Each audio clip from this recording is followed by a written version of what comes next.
This film would not be complete without a flying saucer case. The one I have chosen took place in broad daylight on a glorious day on the 26th of October 2000, not far from Aberdeen. I interviewed the witness by telephone. 10 a.m. in the morning, so it was daylight. Yes, a beautiful morning, a beautiful thing, a lovely, bright morning. Did your partner witness it as well? Yes, Mary, she'd seen it as well. I shouted on her.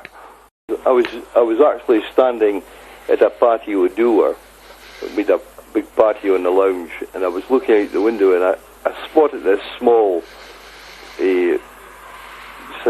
dot in the horizon. Well, it was a large tree line. I noticed this object coming across this tree line. It was going quite slow, and there was no noise or sound at all in it. And I just watched it and watched it. As it came closer, I just sat and thought, I wonder what that is. Well, I was thinking it was a helicopter, but there was no noise, and the place was really quiet because it was a small village we lived in. And as it was coming across it, and it came closer and closer, I said, well, what the hell is that? So I shouted at my wife. So I shouted, Mary, so she came through and she says, what is that? And it was quite metallic looking.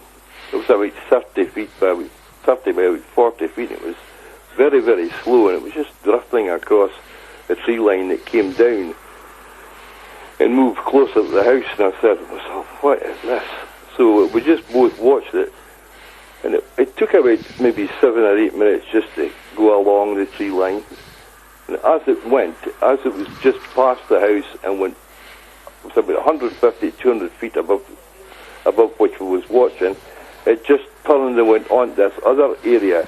And just as it was turning, down came two jet fighters. My wife's never seen this, but I seen it. I went outside the patio to see what it was doing, and it went past the tree line, and because we lived on the River Dee, it went down the river and they just followed it, but there's no way they was catching this. This was away. Just away. And then about 5 minutes later than that, a big spotter plane came across, with a big radar on top. And it was low. It circled all round for about 10-15 minutes. It was really fantastic to see. Like, it was metallic. It looked metal, but it was dark. It was really dark, and it had like a hump in it. It looked as though it had a hump in the middle, but when it turned round, you could see it was a saucer. There's no doubt about it. There was no noise with this, Richard, whatsoever. No noise whatsoever, apart when the jets came across.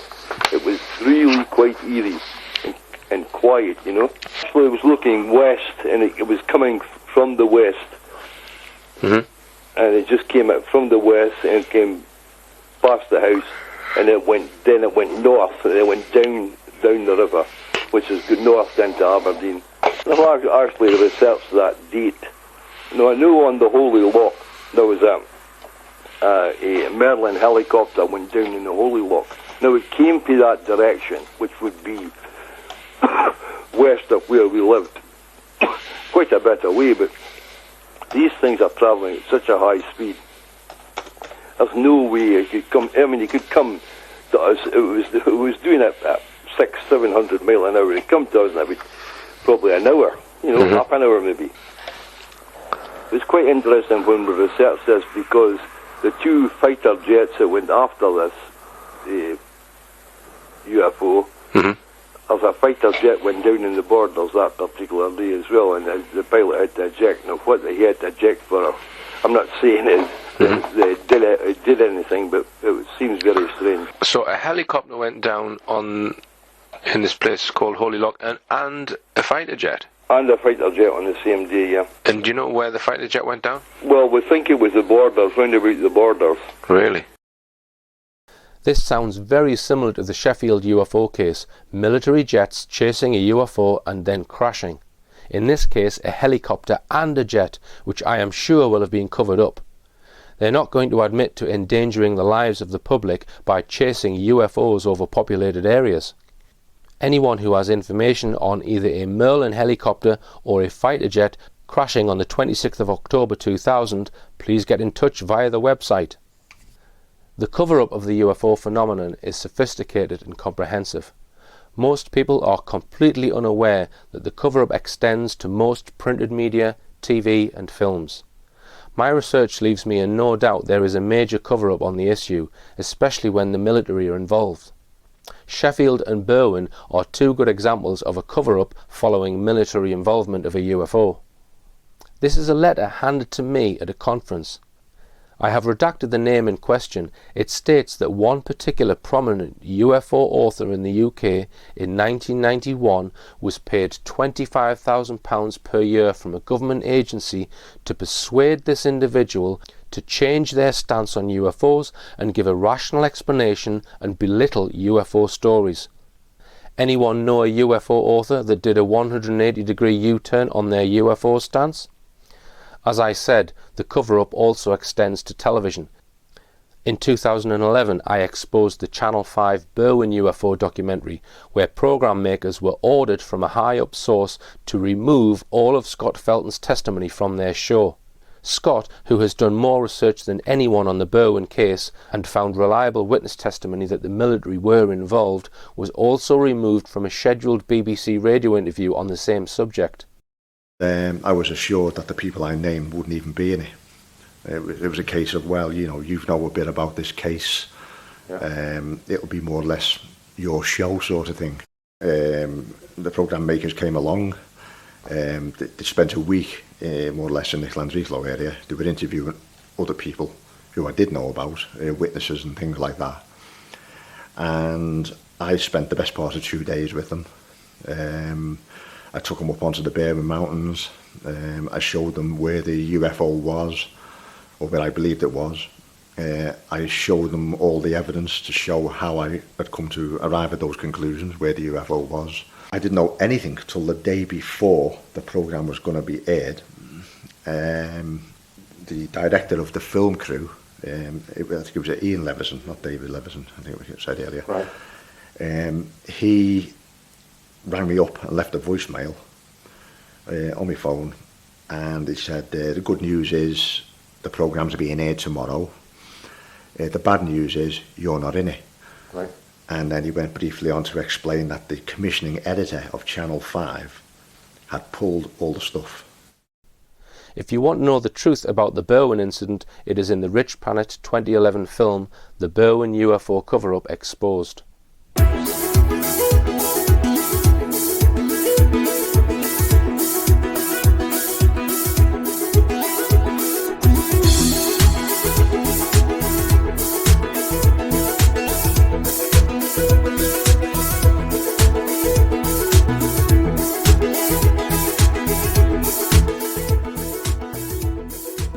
So how come these craft are almost always silent? It is possible, of course, for objects to float in midair like a balloon using Archimedes' principle, which states that when a body is wholly or partially immersed in a fluid, it experiences an upthrust equal to the mass of the fluid displaced. In the case of a hot air or helium balloon, the fluid displaced is simply the air, which is a fluid, and the upward force keeping the object off the ground is equivalent to the weight of the air which the object is displacing. And balloons, of course, are silent. Do I really think these triangular craft are hot air balloons? No, I very much doubt it. The thin, flat shape of these objects, along with other characteristics such as huge acceleration and materialization, mean it is highly unlikely they are silent balloons. The most likely answer is they are using what is known as a field-based propulsion system. We are all familiar with terms such as gravitational or an electromagnetic field. Such fields do not make any noise, and if they are harnessed appropriately, can produce forces and hence movement or acceleration of an object. To illustrate how a field propulsion system might work, let's just consider this cannonball floating in the vacuum of space. It is far away from any stars and planets and is stationary. According to Isaac Newton, the cannonball would remain at a fixed position unless acted upon by a force. A space rocket, such as the ones used by NASA to power their space vehicles, creates a force on itself by ejecting mass out of one end at high speed. The rocket then experiences a force in the opposite direction to the mass being ejected and accelerates away in this direction. As long as mass is being ejected, the force is maintained and the rocket continues to accelerate until mass is no longer being ejected. So if the cannonball is going to move by itself in a particular direction, it needs to expel out from itself part of its mass. This method of propulsion has a major drawback. The vehicle has to carry within its payload large amounts of extra matter which it uses to eject out in order to move. So the vehicle is constantly becoming lighter, and of course, when it runs out of the extra matter, it can no longer change direction. A far more desirable method of propulsion would be to be able to make the object move without having to eject any mass. If we consider our cannonball and place a large planet next to it, the gravitational field produced by the planet would immediately cause the cannonball to start accelerating downward toward the surface of the planet. This is a field effect, in this case a gravitational field effect. So the cannonball has moved without ejecting any of its mass.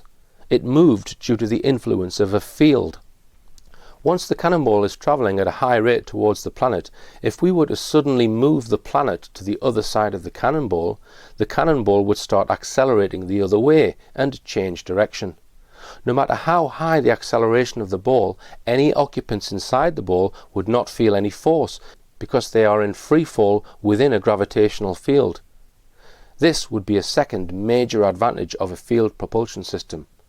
Let's say the object changed direction and appeared to an observer to move at an acceleration of 30 g, that's 30 times Earth's gravity.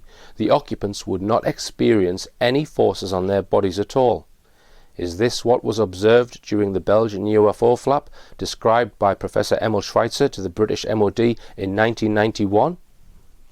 Obviously it's not possible to magically manifest a planet whenever you need one, but it may be possible to manifest fields around a craft that would have the same effect. In 1928, Thomas Townsend Brown received a patent for a device known as a gravitator, which achieved exactly that. Brown discovered the Byfield-Brown effect. When an object consisting of two electrodes of specific dimensions is charged to a very high voltage, a small force is generated which pushes the object in the direction of the field. The force is somehow being caused by the high voltage electric field. This force is sometimes called an electrogravitic force and has been discussed by several scientists, including Dr. Paul Laviolette in his book Secrets of Anti-Gravity. It is quite possible this effect was used as the key principle in developing propulsion systems for top-secret aircraft and spacecraft from the 1950s onwards, and could be what is propelling the silent triangles seen over the UK by witnesses. Aircraft companies have been getting billions of dollars from the military to develop this stuff in secret, but they sign secrecy agreements, and the military won't let them out of it. An example, and this came through a reliable source, was in the Department of Energy. He heard that Boeing wanted to declassify some of the important electrogravitics work it was doing for commercial use, and it was denied. This has been going on for decades. They've been working on this in private, sort of like Manhattan Project classification. So you're going to have all sorts of craft having been developed. I firmly believe these aren't used just around the Earth. I mean, there's actually regular flights throughout the solar system. Obviously, their next goal would be interstellar travel. I believe that projects like that are already in progress. Another scientist, the Russian Eugene Podkletnov, is also alleged to have used high voltage and a superconducting disk to create a force which could potentially be used to silently propel a craft.